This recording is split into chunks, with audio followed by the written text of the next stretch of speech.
你有没有想过，一个人活得越用力，死得越难看？西门庆用尽一生证明了这件事。他33岁死在自己买来的欲望里，连一句真心话都没留下。《金瓶梅》不是一本黄书，它是一本专门写给聪明人看的镜子。镜子里的人像极了你我。如果我现在在街上随便拦住一个人，问他《金瓶梅》是什么书，10个人里有9个会挤出那种意味深长的笑，说：哎，不就是讲西门庆和那些女人的那点破事吗？但我必须请你先把这个印象放下，放下它，你才能看见真正的东西。这本书，鲁迅说他同时代无出其右，张爱玲说他是他一生的书单。很多文学大家甚至认为他的文学地位比《红楼梦》还要高。为什么？因为《红楼梦》写的是一群神仙下凡历劫，那是理想主义的挽歌，美得让人心碎。但《金瓶梅》写的是什么？写的就是你，就是我，就是我们这些没资格下凡，只能在泥潭里打滚的普通人。你有没有过这种时刻，为了一个升职机会，不得不去讨好一个你打心眼里看不上的人？看到同龄人突然发财，心里涌起一股说不清是羡慕还是嫉妒的复杂情绪。夜深人静，盯着银行卡余额，觉得这个世界上只有钱才是真实的，只有钱才能给你安全感。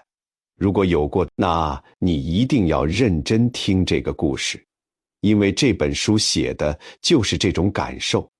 作者兰陵笑笑生，就像一个拿着手术刀的老大夫，把人性里最隐秘的贪婪，最见不得人的嫉妒，最华丽的虚荣，一刀一刀剖开来给你看。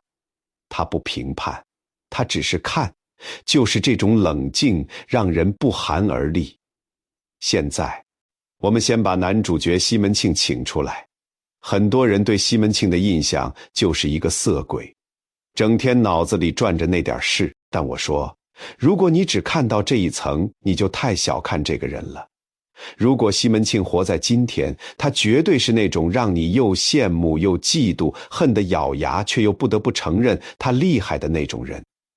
我们来给他画一个像他大概26、7岁，长相周正，是个标准的斜杠青年，主业开生药铺，相当于今天连锁药房的老板，副业放高利贷，这是金融。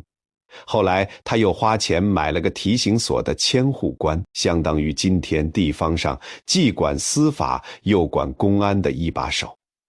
商界、官场、黑白两道，他全都打通了。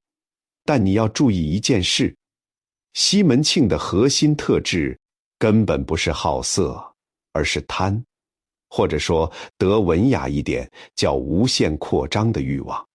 书里有个细节特别有意思，西门庆最喜欢干的一件事，是站在自家门口往外看。古代的大户人家，老爷们一般都坐在深宅大院里显示身份，但西门庆不，他就喜欢站在门口看街上来来往往的人，看热闹的市集，看这个世界上所有流动的财富和信息。他的眼神是饥渴的，像一个站在写字楼高层，看着窗外万家灯火，发誓要在这个城市占据一席之地的年轻人。他对钱的态度非常现代，钱不是用来存的，钱是用来生钱的，是用来购买权力和快感的。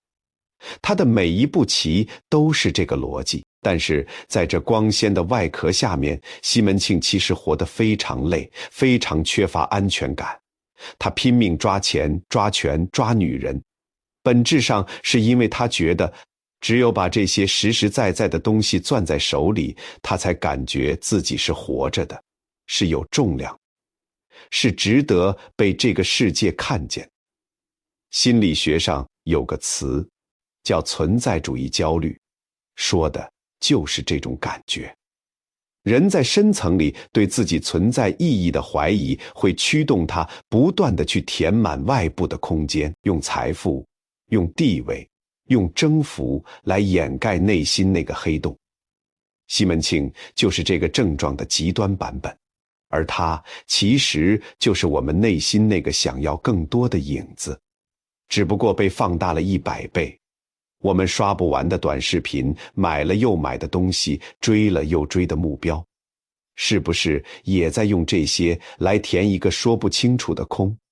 欲望不会告诉你它什么时候够了，因为它从来没有够的时候。这是西门庆用生命教会我们的第一课。认识了西门庆，我们接下来要看第二个人。一个只有欲望、缺乏安全感的男人，需要什么样的女人来匹配？答案不是一个单纯的美女，而是一个同样命悬一线、同样无路可退的人。这个人就是潘金莲。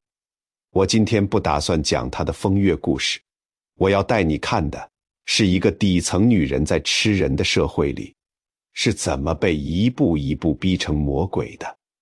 提起潘金莲，很多人脑子里跳出来的词就是淫荡、毒辣。但是书的开头，作者给了她一个非常悲凉的出身。她是裁缝的女儿，父亲死得早，9岁就被卖进王昭宣府里学艺，后来又被转手卖给了张大户家。注意这2个字，卖。潘金莲从来不是一个人，它是一件商品，是一个可以被定价、被转让、被处理的物件。它长得漂亮，这漂亮对他来说既是唯一的资本，也是不断带来灾难的根源。张大户年老，想收用他，被老婆发现要打死他。张大户没办法，倒贴嫁妆，把这个商品处理掉，塞给了全县最窝囊、最没用的男人武大郎。大家换位思考一下，带入潘金莲的处境。你年轻、漂亮、聪明，会弹琵琶，会唱曲儿，识文断字，心气很高。你想过体面的日子，但命运把你像垃圾一样扔给了一个卖炊饼的小矮人。每天早上睁开眼，看到的是那张窝囊的脸，推开窗看到的是市井的污水和嘈杂。你心里会是什么感觉？是绝望，是彻底的绝望，加上一种不甘心，一种我不该只配过这种生活的愤怒。心理学上有个词叫相对剥夺感。潘金莲的痛苦不是因为纯粹的贫穷，而是因为她知道外面有更好的世界。她知道自己原本可以不是这样，偏偏命运把她按在了这里。这种落差才是最要命的。所以当那根长镐滑落打在西门庆头上的时候，很多人看到的是奸情的开始，但我看到的是一个快要溺死的人，突然看到了一根稻草。书里写潘金莲看到西门庆，心里想的是好个雄壮的汉子。这不仅仅是生理上的吸引，更是资源的吸引。西门庆身上那件考究的衣服，那个笃定的笑容，那种掌控一切的气场，代表的是潘金莲做梦都想踏进去的那个世界。他在那根稻草上看到的，不只是男人，更是出路。潘金莲的恶是在极度匮乏的土壤里生长出来的毒刺，她没有退路，没有娘家撑腰，没有存款，手里唯一的筹码就是身体和心机。为了抓住这根稻草，她必须狠不狠，她就会烂死在那个卖炊饼的小破楼里。所以潘金莲的悲剧从根本上说，不是欲望的悲剧，而是阶层固化的悲剧，是一个底层人走投无路之后，选择了最黑暗那条捷径的悲剧。你可能会觉得，那潘金莲嫁进西门府，是不是就成功上岸了？恰恰相反，她进了西门府，真正的噩梦才刚刚开始。西门府不是桃花源，它是一个装扮精致的战场。里面有正妻吴月娘，有能歌善舞的李娇儿，有富有从容的孟玉楼。每一顿饭的座次，每一件首饰的成色，每一次西门庆多看了谁一眼，都是刀光剑影。而潘金莲是这里面出身最低、最没有资本的那一个，她靠什么活下去？这就引出了《金瓶梅》里一个非常重要的命题——关系的经济学。《金瓶梅》之所以冷酷，就在于它把人与人之间的温情脉脉全部撕开，让你看见下面流动的是赤裸裸的利益交换。西门庆娶妻纳妾是有一套逻辑的，娶正妻吴月娘，因为她是千户官的女儿，这是政治联姻，能拔高她的社会地位。那李娇儿因为她是妓院头牌，手里有私房钱，懂风月，这是资源整合。娶孟玉楼，因为她是带着巨额嫁妆来的富窗，这是企业并购，是带资进组。你看，西门庆的婚姻观本质上就是资本运作。在这些女人当中，潘金莲是最穷的，进门的时候几乎一无所有。在西门府这样的地方，地位是和资产直接挂钩的。吴月娘掌着财政大权，稳如泰山。孟玉楼有钱，说话就硬气。潘金莲呢，她什么都没有，她唯一的生存资源就是西门庆的宠爱。这就导致了一个非常可怕的局面，她必须不断地争宠，因为一旦失宠，她在这个家里连丫鬟都不如。这就好比你在一家公司里，别的合伙人都是带资进组，唯独你是靠老板的赏识混进来的，你怎么办？你只能拼命表现，拼命打压同事，让老板觉得你不可替代。这不是坏，这是生存本能。书里有个细节很扎心，潘金莲为了争宠，特意做了一双极精致的红鞋子，在鞋尖上用金线绣了花，穿着在西门庆面前晃悠。那双鞋代表了他全部的心血和讨好。但就在同一时间，西门庆的另一个妾室李瓶儿过生日，随手打赏下人的银子，比潘金莲一整年的月钱还多。潘金莲看着李瓶儿那种云淡风轻的大方，心里的嫉妒像蛇一样往上爬。那种嫉妒不是因为李瓶儿比她漂亮，而是因为李瓶儿有钱，有钱就可以活得从容，有钱就可以不用在意别人的眼色，有钱就可以不用把每一天当作战场来过。而潘金莲必须像一只时刻竖着羽毛的斗鸡，才能保住那一席之地。兰陵笑笑声就是这样告诉你，所谓的宅斗宫斗，斗来斗去，无非是在争夺稀缺的生存资源。当爱情变成了生存的筹码，人就只剩下了鬼的形状。听到这里，你有没有觉得背脊发凉？几百年前的清河县，其实离我们一点都不远。当我们在职场上为了抢一个项目互相倾轧，我们是不是潘金莲？当我们为了买更大的房子透支陪伴家人的时间，我们是不是西门庆？金瓶梅的第一层价值，就是让你看见我们自己内心的那个黑洞。人性的悲剧，往往不是因为坏，而是因为弱，因为弱小，因为匮乏，才要拼命去抢，去伤害。真正的慈悲不是站在道德高地上指责，而是蹲下来看清那个人在泥潭里挣扎的模样。故事讲到这里，西门庆的欲望继续膨胀，潘金莲的手段越来越毒，但是在这个全是算计的战场里，偏偏出现了一段真正撕心裂肺的感情。这个人就是李瓶儿。如果把西门府比作一家上市公司，潘金莲是那个没背景、没资金，靠着不要命的加班和讨好老板才混上位置的草根高管。李瓶儿则是空降来的神秘投资人，自带巨额资本，温柔稳重，还深受老板信任。李瓶儿的出现彻底打破了西门府原本微妙的生态平衡，也直接引爆了全书最惊心动魄，也最令人心碎的那场战争。我们先把李瓶儿这个人物看清楚，他和潘金莲简直是人性的两极。潘金莲像火，艳烈泼辣，充满攻击性；李瓶儿像水，白净温柔，沉默寡言。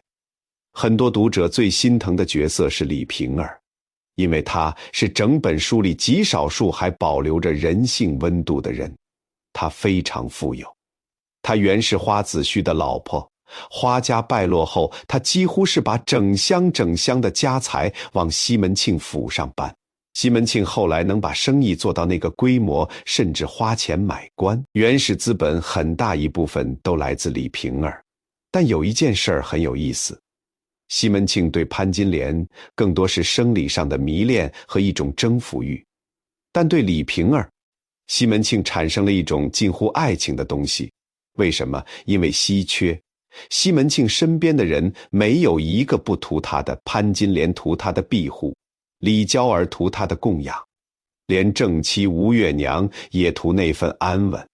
只有李瓶儿，她不图西门庆的钱，她甚至倒贴钱，她图的是西门庆这个人，图的是一份可以依靠的情感。对于阅人无数、精明绝顶的西门庆来说，这种纯粹太罕见了，也太治愈了。他在外面勾心斗角，疲惫至极，回到李瓶儿房里，看到的是不设防的温柔，是不需要算计的安稳。所以李瓶儿进门后迅速成了专宠。这一下潘金莲彻底慌了，以前争宠不过是锦上添花的竞争，李瓶儿来了，是既有钱又有爱，这是断了潘金莲的生路。大家换位思考一下，公司里突然空降来一个同事，能力强，性格好，资源多，还特别受领导器重，你会怎么办？潘金莲的选择是必须开战，但李瓶儿是人民币玩家，正面硬拼没有胜算。潘金莲非常聪明，她很快嗅到了这场战争的关键，那就是孩子。以上是战局的布置，一个资源匮乏的恶女，一个自带资本的暖女。目前的局势是李瓶儿完胜，但命运的齿轮开始转动了。接下来我要讲的是整本《金瓶梅》里最残酷、最令人窒息的段落。一个新生命的诞生如何变成了一张催命符，请你做好准备，因为接下来你会看到人性最黑暗的那个深渊。书到中段发生了一件大事，李瓶儿生了儿子，取名关哥。这个孩子的出生直接把西门府的权力结构给定格了。西门庆高兴坏了，这是心爱女人给他生的。书里写他正在书房里谈生意，孩子一哭，他立刻就坐不住，要跑进后院去哄。这一下潘金莲被彻底边缘化，不是失宠，是快要在这个家里变成透明人了。嫉妒这种东西一旦和生存捆绑在一起，会在人身上发生化学反应。潘金莲开始了一场精心设计的针对婴儿的心理战。注意，她没有像戏剧里那样下毒推人，那种手段太低级，容易留下把柄。潘金莲用的是环境高压，她养了一只叫雪狮子的白猫，每天用红布裹着生肉训练这只猫去扑咬。你想到了什么？刚出生的婴儿裹在红色的襁褓里，在那只被驯化的猫眼里，和红布没有区别。潘金莲制造了一颗随时可能引爆的地雷，而且每天在李瓶儿的窗根底下指桑骂槐，摔打东西，制造噪音和惊吓。李瓶儿本来胆子就小，刚生完孩子，身体急需，婴儿更是娇嫩，稍受惊吓就会生病。潘金莲就是要在那个院子里制造一种持续的低烈度的恐怖氛围。终于，悲剧发生了。关哥穿着红衫在炕上玩，那只雪狮子猛地扑上去，抓伤了孩子。孩子受惊，开始抽风，日夜啼哭，从此一病不起。在这个过程中，李瓶儿表现出了极度的软弱。他明知道是潘金莲在搞鬼，却不敢当面撕破脸，只会哭，只会求神拜佛，只会在西门庆面前委婉地哭诉。善良如果没有锋芒，就是软弱，而软弱在恶意面前就是某种程度的配合。最终，关哥这个承载了西门庆全部希望的继承人被活活吓死了。孩子的死抽走了李瓶儿半条命，没过多久，李瓶儿也血崩而亡。这一段非常漫长，也非常压抑。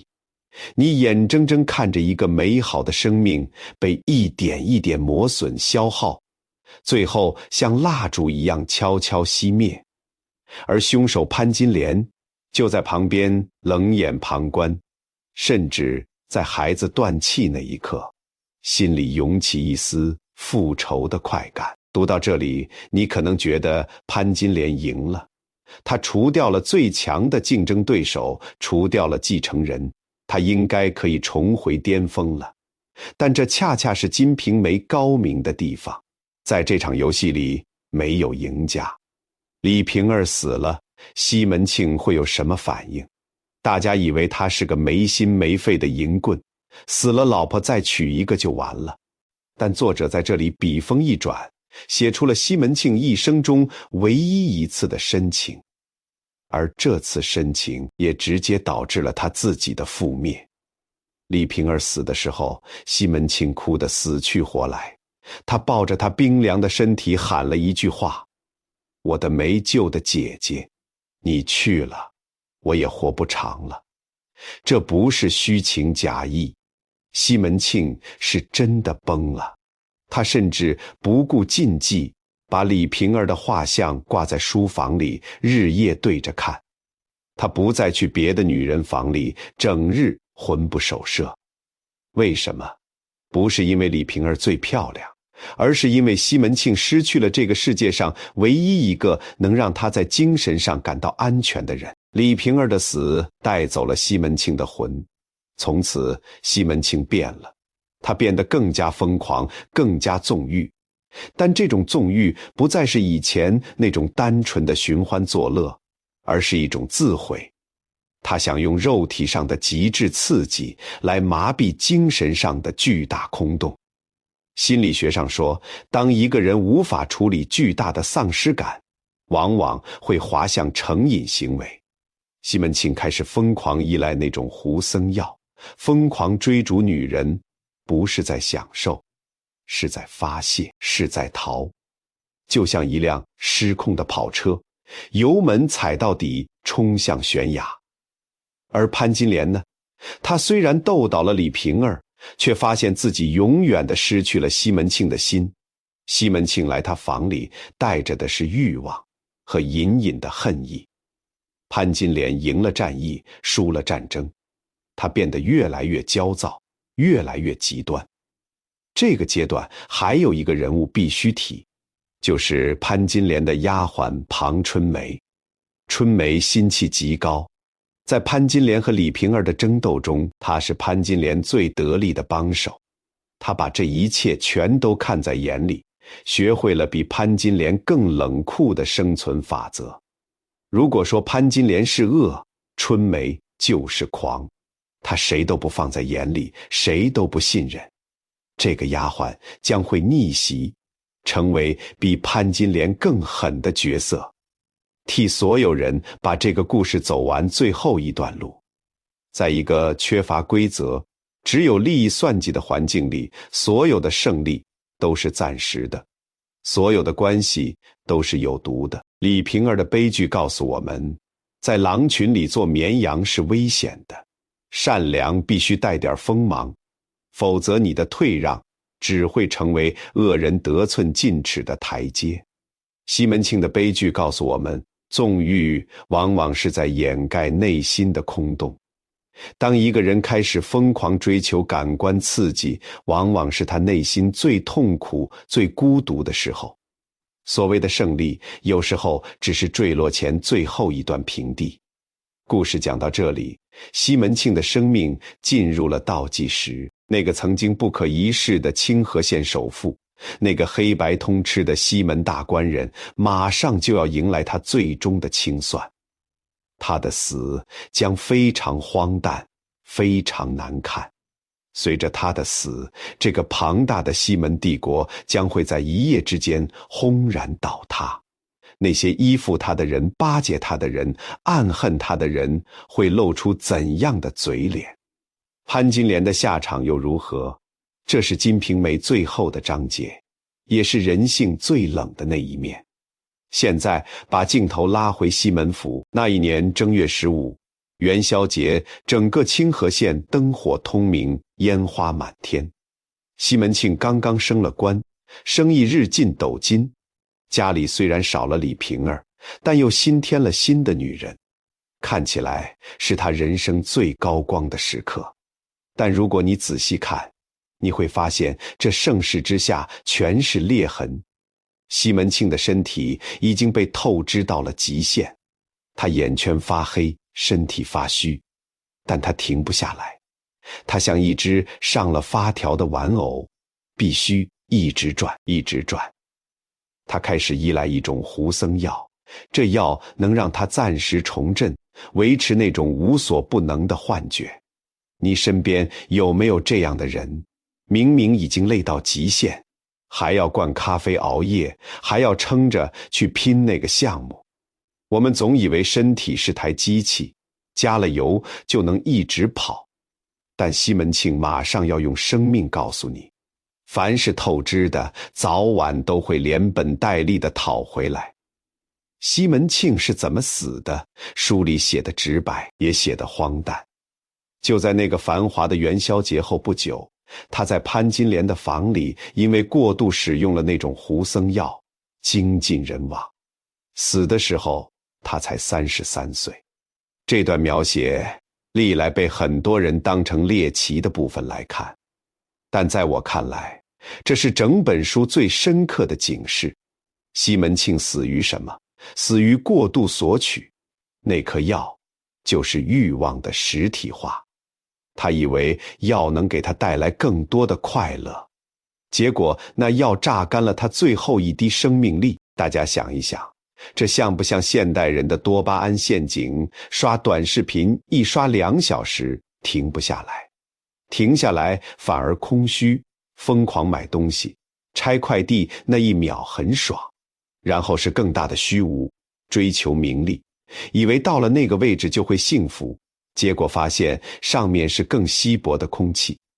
西门庆临死前非常痛苦，头晕目眩，身体溃烂，那个曾经让他引以为傲的身体，此刻变成了折磨他的刑具。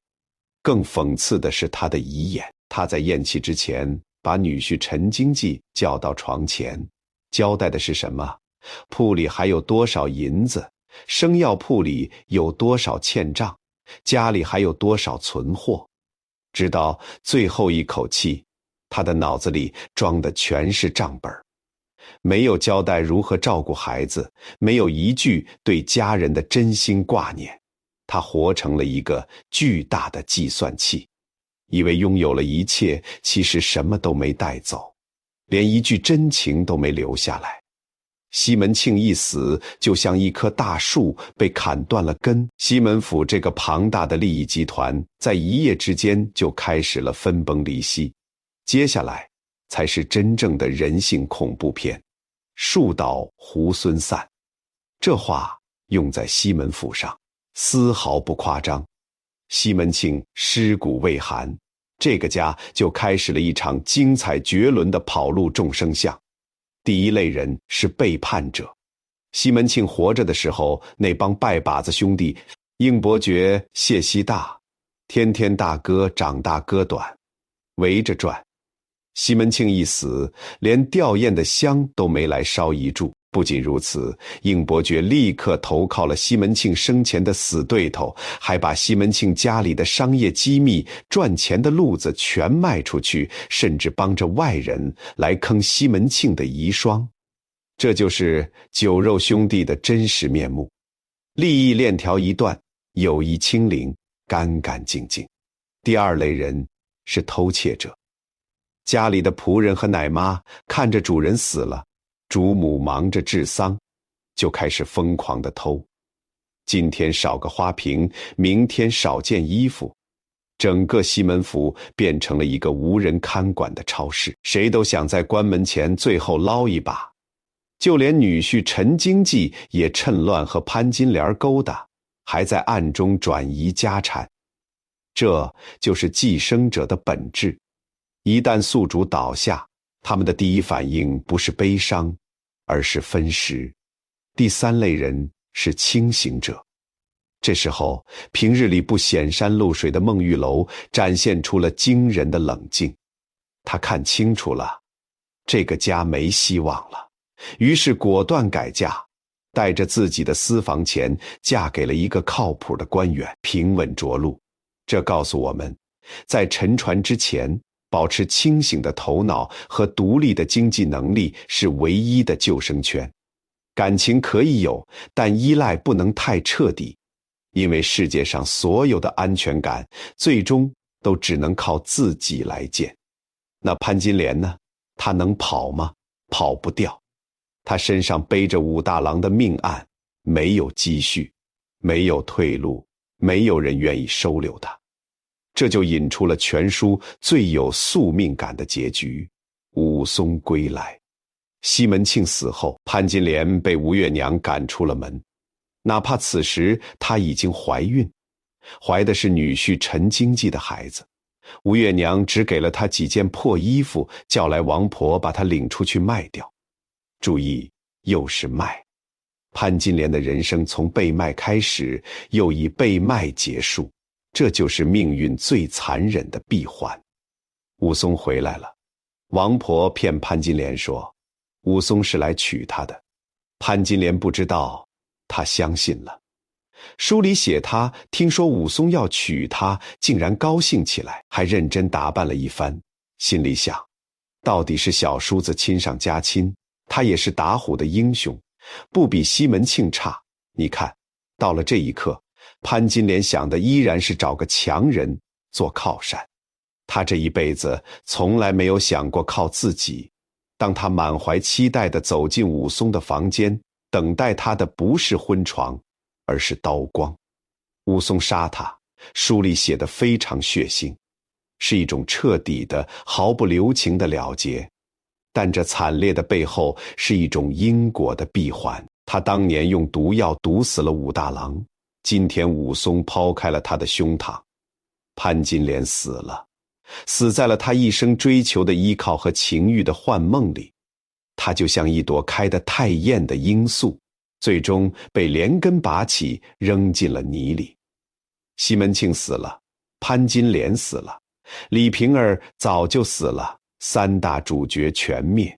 故事结束了吗？没有。作者兰陵笑笑生还安排了一个人，替所有读者去看看，这一切结束之后，剩下的是什么？这个人就是那个曾经的小丫鬟庞春梅。春梅在西门庆死后被卖出府，却命运奇特。进了守备府后生了儿子，扶了正，成了诰命夫人。他甚至回到了早已破败的西门府旧址，站在满目疮痍的院子里，感慨万千。他似乎替潘金莲完成了那个飞上枝头变凤凰的梦，但是春梅也逃不开那个诅咒。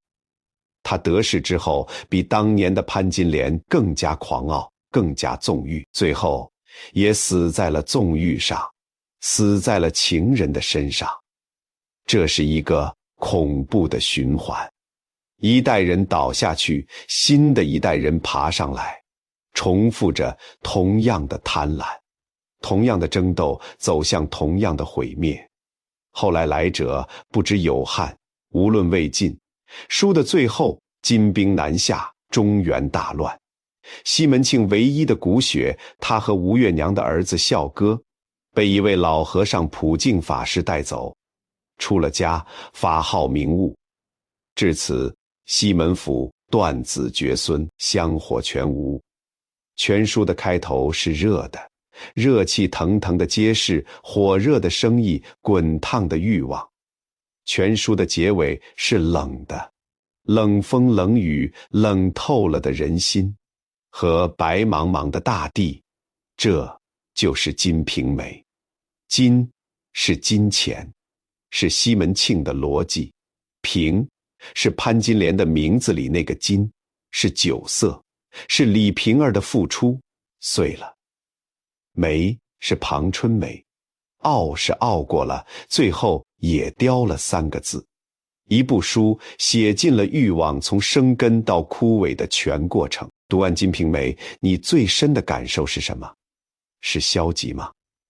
是觉得人生无意义吗？我觉得不是。鲁迅先生说，这本书写尽了人情世故，而我说，它是一本清醒之书。他把人性写得那么黑暗，把结局写得那么虚无，不是要让你绝望，而是要告诉你，知道在哪里停下来。在今天的社会，我们每个人其实都生活在那个清河线里。算法鼓励我们消费，像西门庆一样想要更多；职场鼓励我们狼性，像潘金莲一样时刻警戒。我们以为拥有了物质就拥有了安全感，以为打败了对手就赢得了人生。但《金瓶梅》跨越400年，冷静地告诉我们，欲望本身不是恶，被欲望吞噬才是恶。吃饭是为了活着，但活着不是为了吃饭。真正的幸福可能不在于你像西门庆那样拥有多少，而在于你是否拥有随时叫停的能力。人生最大的悲剧不是求而不得，而是在那个不停追逐的过程中把自己弄丢了，最后抵达终点才发现那里空无一物。繁华只是背景，心安才是归处。感谢你陪我用这段时间走完这本奇书，愿你在这红尘里清醒的活，温暖的行。我们下一本书见。